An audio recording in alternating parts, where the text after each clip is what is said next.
Okay. Naka-press na lang sila, Pepe. Patawag si Junjun pag moving na sila.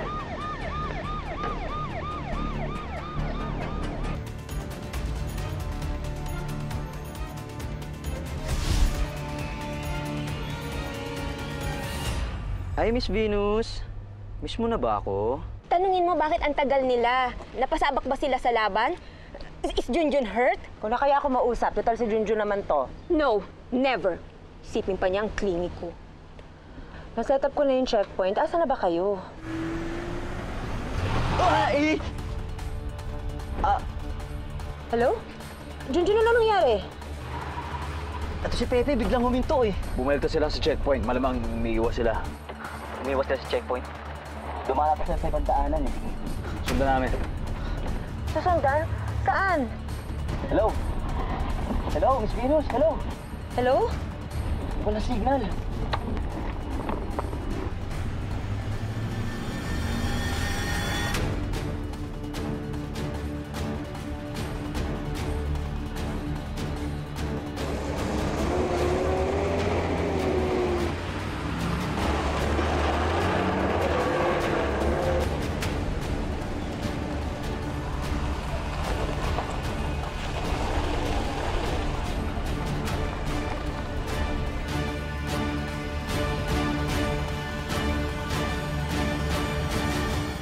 Pepe.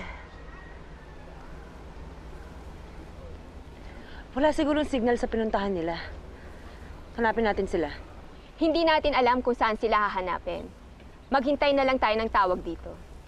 Sigurado ka? Gusto mo talaga magstay dito? Tsaka ano ba ginagawa mo dyan sa loob ng court? Tsaka hindi mo pa ayaw bumaba. Maba ka nga!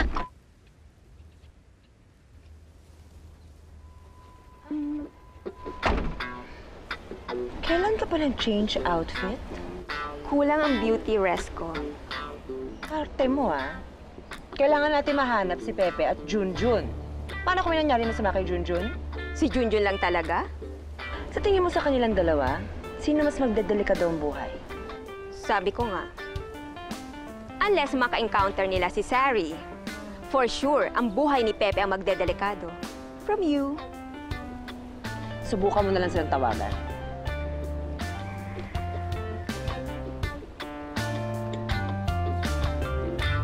Sigurado ba kayong walang dumaang sasakyan dito?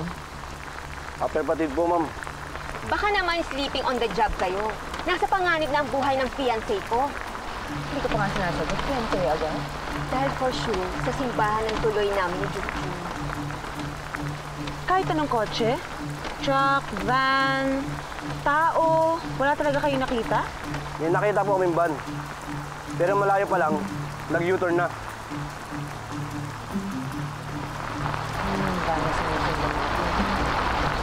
Where are they now?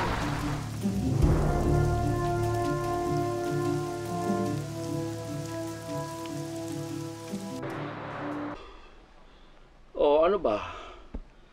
Ako ay nawala lang sandali para magbanyo. Nawala na kagad sa inyo si Pepe. Bakit? Ang tanong, success ba, sir? Mahiyain nga eh. Pa, tulungan mo naman ako kung paano hanapin sina Pepe. Teka, Frida, di ka ba concerned Siyempre concern. Gaya mo. Ang huling sinabi mo sa akin, nakausap mo si Pepe habang sinusundan nila yung van kung saan nakasakay yung bangkay ni Arguelles. Tapos, Malamang may iba silang dinaanan, kaya nalusutan nila yung magkabilang checkpoint. may hirapan tayong hanapin sila ngayon. Masama ang panahon, lalo lang tayo maliligaw. Pero, meron pa tayong naitirang opsyon. Ano yan pa? Hintayin natin ang tawag ni Pepe. Tinatawag na rin ako ng tiyan ko. Diyan muna kayo. Hintayin niyo ako dyan. Anong ginagawa mo? Eto, nakahiga. Di ba sabi ng papa mo maghintay? Tutuloy ko yung beauty rest ko.